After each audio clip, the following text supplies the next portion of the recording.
আসসালামু আলাইকুম, সবাই কেমন আছেন? আশা করি সবাই অনেক ভালো আছেন। তো এটা হচ্ছে আমার ঈদের দিনের সকালবেলার ব্লগ।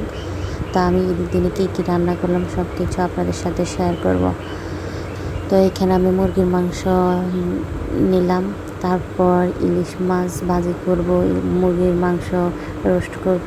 তো রাত্রিবেলা আমার হাজব্যান্ড গরু মাংস নিয়ে আসলো, তো ভাবলাম গরু মাংসগুলো সকালবেলা রান্না করে ফেলি, যেহেতু সবাই খাবে। তো আমি এখানে ইলিশ মাছ করব, ভাজি করব। আর এখানে আমি এখন মুরগিটা হালকা ভেজে নিব, ভেজে তারপর রোস্ট করব। তো এখন আমি মুরগিটা বসাই দিলাম।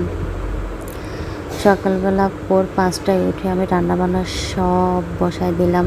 ফার্স্ট অফ অল হচ্ছে আমি আগে সেমাইটা রান্না করে ফেললাম, কারণ সবাই তো সেমাই খেয়ে নামাজে যাবে। তো আমি প্রথমে সেমাইটা রান্না করে রেখেই দিলাম, তারপর আস্তে আস্তে সব রান্না বসাই দিলাম। আমি কিন্তু খুব তাড়াতাড়ি আমার রান্নাগুলো শেষ করে ফেললাম, কারণ যত তাড়াতাড়ি রান্না শেষ করা যায় আমি মনে করি তত তাড়াতাড়ি আমি মুক্তি। তা আমি এখানে এখন মাছগুলো ভাজার জন্য, এগুলো হচ্ছে ইলিশ মাছ, আমি এখন এখানে হচ্ছে মুরগিগুলো আমি ভাজিয়ে ফেললাম। তো এখানে পোলাও চালগুলো আমি খুব সুন্দর করে ধুয়ে নিলাম।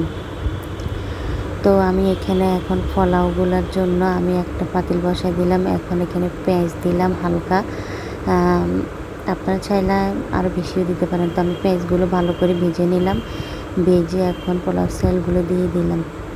পোলাও চাল কিন্তু আমি আগ থেকেই ধুয়ে সুন্দর করে রেখে দিলাম। তো এখানে আমি রোস্টগুলো এখন রোস্টের সাথে আমি যেহেতু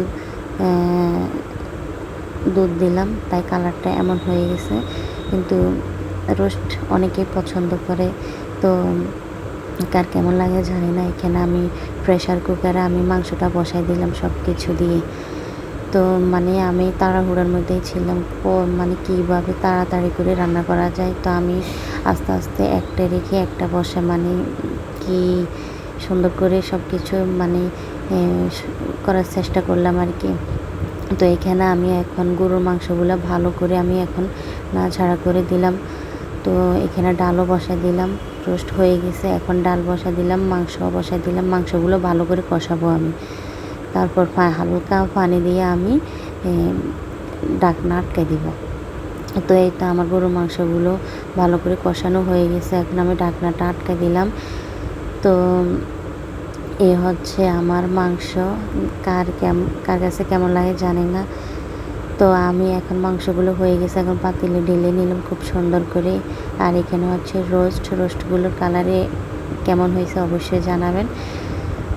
তো আমি কখনো রোস্ট করি নাই, এই প্রথম রোস্ট করলাম। তো রোস্টগুলো কেমন হয়েছে অবশ্যই জানাবেন। এখানে হচ্ছে ডাল, আমি ডাল প্রতিদিন থাকে এক কথা এটাই। তো এখানে হচ্ছে ডিম আর ইলিশ মাছ ভাজি করলাম। তো সেগুলো আমি পাতিলে নিয়ে রাখে দিলাম।